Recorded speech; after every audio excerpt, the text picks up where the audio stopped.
Congress party ने Delhi high court के justice Nazim वजीर की एक आदेश का हवाला देते हुए कहा है कि चीन से टेस्टिंग किट मंगाने में मुनाफाखोरी हुई है और सरकार को इसकी तुरंत जांच करानी चाहिए। कांग्रेस पार्टी की तरफ से प्रवक्ता मनीष तिवारी ने ये कहा कि अब दिल्ली हाई कोर्ट के जस्टिस नजीम वजीर ने भी कहा है कि चीन से जो 5 लाख टेस्टिंग किट मंगाए गए थे और जिसका आदेश आईसीएमआर की तरफ से दिया गया था, एक कंपनी को उसका ठेका दिया गया था, उस कंपनी ने 5 लाख टेस्टिंग किट्स जिसकी लैंडिंग कॉस्ट जो है 245 रुपये था, उसको आगे आईसीएमआर को 600 रुपये में उसने बेचा। सिर्फ इतना ही नहीं, जिस कंपनी ने इस टेस्टिंग किट का आयात किया उसने किसी दूसरी कंपनी को मुनाफा कमा के आगे बेच दिया और उस कंपनी ने फिर तमिलनाडु की सरकार को 400 रुपये में और आईसीएमआर को 600 रुपये में ये टेस्टिंग किट दिया। दिल्ली हाई कोर्ट में न्यायमूर्ति सम्मानित श्री नजीम वजीरी जी की अदालत में एक बहुत ही महत्वपूर्ण मामला सुना गया। मामला ये है कि एक कंपनी को ये ठेका दिया गया कि चीन से 5 लाख टेस्ट किट्स खरीदे। वो ठेका या वो कॉन्ट्रैक्ट आईसीएमआर के कहने पर दिया गया। अब जो चीन से टेस्ट किट्स इंपोर्ट की गई, उनकी कीमत बनती है 245 रुपए पर टेस्ट किट।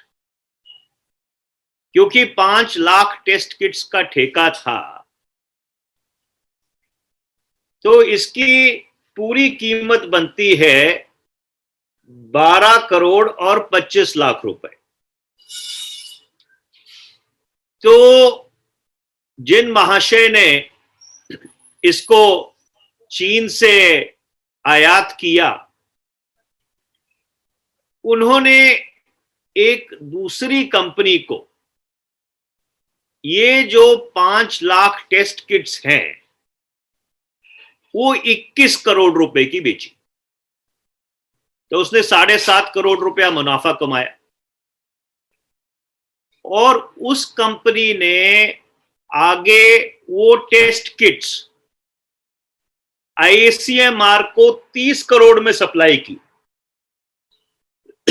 इसका मतलब दूसरी कंपनी ने भी 9 करोड़ रुपया मुनाफा कमाया।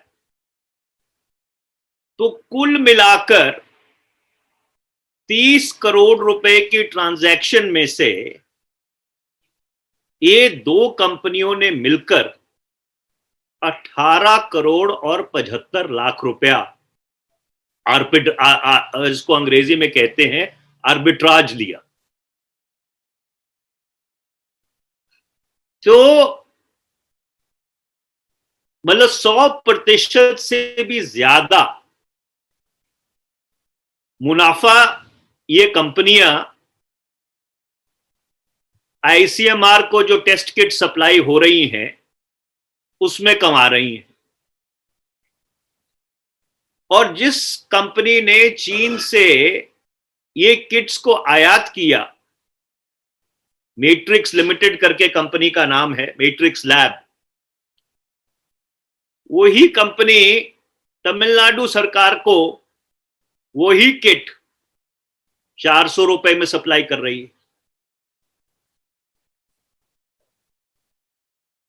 मतलब आईसीएमआर को 600 रुपए में, तमिलनाडु सरकार ने 50,000 किट्स का ऑर्डर दिया था, उनको 400 रुपए में। और फिर जब अदालत ने फटकार लगाई तो सवाल ये है कि ये क्या हो रहा है कि इस समय ये कालाबाजारी और मुनाफाखोरी, इसको रोकने की जरूरत है, इसके ऊपर तुरंत कार्रवाई करने की जरूरत है। छोटे बच्चे, किसान, नौजवान, महिलाएं अपनी गाड़ी कमाई में से इस बहुत ही विचित्र समय में पीएम केयर्स में पैसा दे रहे हैं, बाकी रिलीफ फंड में पैसा दे रहे हैं। और ये पैसे का इस्तेमाल किस तरह से किया जा रहा है? आप सोचिए कि 18 करोड़ 75 लाख रुपए में कितनी और किट्स प्रोक्योर हो सकती थी।